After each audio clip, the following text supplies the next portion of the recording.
Muy buenos días tengan todos ustedes, amable público en general, doctores, investigadores y todos quienes nos acompañan dentro del 9º Congreso Internacional Interdisciplinario CIRMI 2024. Tengo el agrado de poder compartir con ustedes el estudio denominado Caracterización físico-química del material empleado en la fabricación de tabique en forma artesanal. Mi presentación contiene introducción, metodología, resultados, conclusiones y referencias. Todos sabemos que un ladrillo es una pieza cerámica generalmente ortoédrica que se obtiene por el moldeo, secado y cocción a altas temperaturas de una pasta arcillosa, cuyas dimensiones suelen ser de 24 por 11.5 por 6 centímetros. Este material se emplea en albañilería para la construcción de muros, casas habitación, así como industrias y en algunas otras situaciones. Se estima que los primeros ladrillos fueron creados alrededor del año 6000 a.C. El presente estudio tuvo como finalidad caracterizar la materia prima, así como su procesamiento para la elaboración del tabique, ya que es un aspecto importante del cual dependerá la resistencia a la compresión del mismo. Como todos sabemos, los materiales son lo que todo tenemos a la vista, sin embargo, muchas veces no se tienen los datos para poder mejorarlos. Actualmente, la innovación es algo muy importante para poder tener materiales que sirvan de una manera efectiva, eficiente y eficaz. Como metodología, hicimos el siguiente procesamiento. Se tomaron muestras de tepetate, de barro y de la tierra del lugar de San Bartolomé Tlatelolco. Para la caracterización química, elemental y morfológica utilizamos un microscopio electrónico de barrido marca Yehol JSM 5900. Esto lo veremos en la tabla 1 y las figuras del 1 al 6. El tepetate arenoso fue 25%, tepetate del lugar 25%, del barro se colocó 25% y de la tierra del lugar 25%.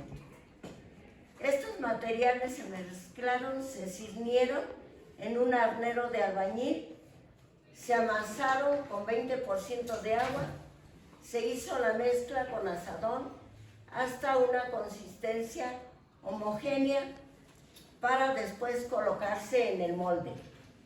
El molde se llenó con la masa preparada, se recortó el material que sobresalía del molde con una herramienta llamada recortador. Posteriormente se sacó el tabique del molde y se colocó con la cara hacia arriba en hileras sobre el piso. Se dejó secar en el piso durante 4 días a temperatura ambiente. Se secó al sol el tabique durante un mes y cuando hay tiempo de lluvias, pues se debe de dejar suficiente tiempo, durante 15 días aproximadamente. Posteriormente se metió el tabique al horno a una temperatura de 30 horas para darle tratamiento térmico. La morfología se caracterizó de acuerdo a el procedimiento establecido en el microscopio electrónico de barrido y la resistencia a la tracción y compresión del tabique se hizo en una máquina universal.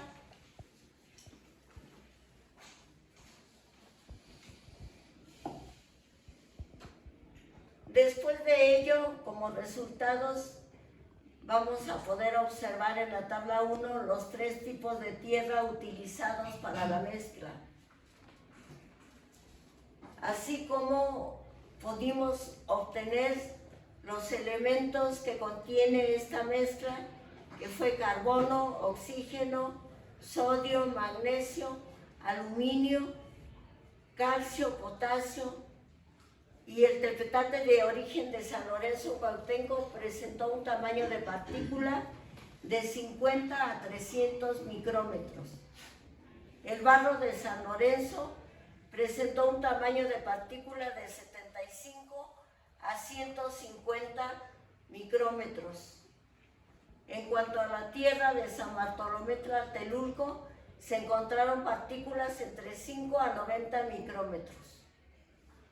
El tabique presentó tamaño de partícula de 15 a 250 micrómetros, lo cual le confiere porosidades distintas por la variación del tamaño de partícula. Y esto obviamente influye en la resistencia a la compresión del tabique. Como puede observarse, en los 3 tipos de tierra se encontraron diferentes morfologías de las partículas: ovoides, que son características propias de las arcillas; bordes parcialmente plegados, característicos de los feldespatos de potasio, y así como formas esféricas. El silicio pues nos denota la presencia del cuarzo, dióxido de silicio. Aquí en la tabla podemos ver lo que les expliqué, cómo tenemos diferentes elementos químicos propios del contenido de las mezclas que se llevaron a cabo en la preparación de la materia prima. Posteriormente se checó la resistencia a la compresión y ahí podemos observar que sin horneo tiene menor resistencia. En cambio, ya con el tratamiento térmico podemos ver que tiene de 20 a 40 kilogramos sobre centímetro cuadrado. O sea que se fue al doble la resistencia. La morfología de la mezcla del tepetate, ahí podemos ver que tenemos partículas de diferentes tamaños, y también en el barro se observa diferentes tamaños de partículas.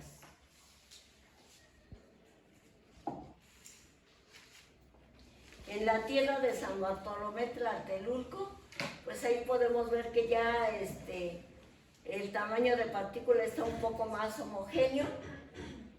Sin embargo, aquí en la morfología del tabique vemos que todavía hay partículas muy grandes y unas muy pequeñas.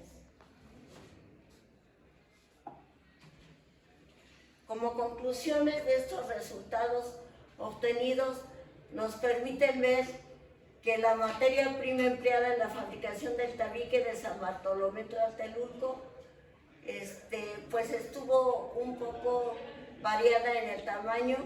Tenemos elementos químicos propios del cuarzo, lo que les decía, que es el dióxido de silicio, feldespatos y arcillas. Permite concluir que hay mucha variación.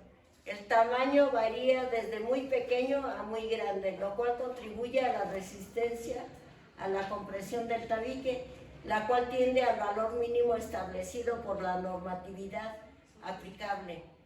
Por lo mismo, se sugiere homogeneizar el mezclado de la materia prima durante el proceso de elaboración para controlar el tamaño de partícula de una manera más homogénea. También adicionalmente se recomienda llevar un registro de la temperatura del horno para el tratamiento térmico. Esto también tomando en consideración que el horno no está calibrado. Debemos de calibrarlo para ver si efectivamente la temperatura que colocamos es la idónea. Y esto nos va a permitir visualizar que la resistencia a la compresión del tabique esté dentro de especificación. porque aunque cumple, tiende a estar en el mínimo para que podamos aumentar esta resistencia.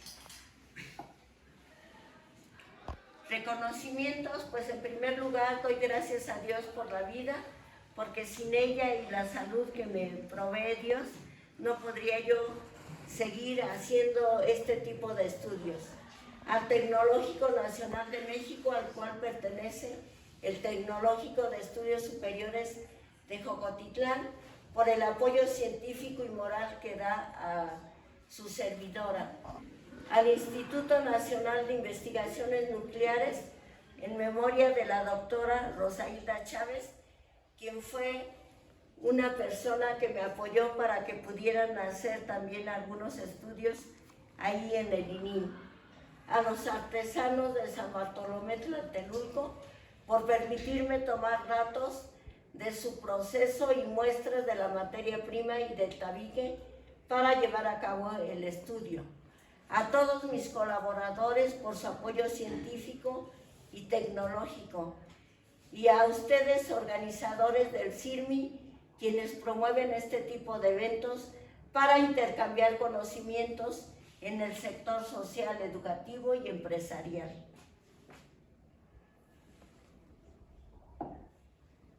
Estas son algunas referencias consultadas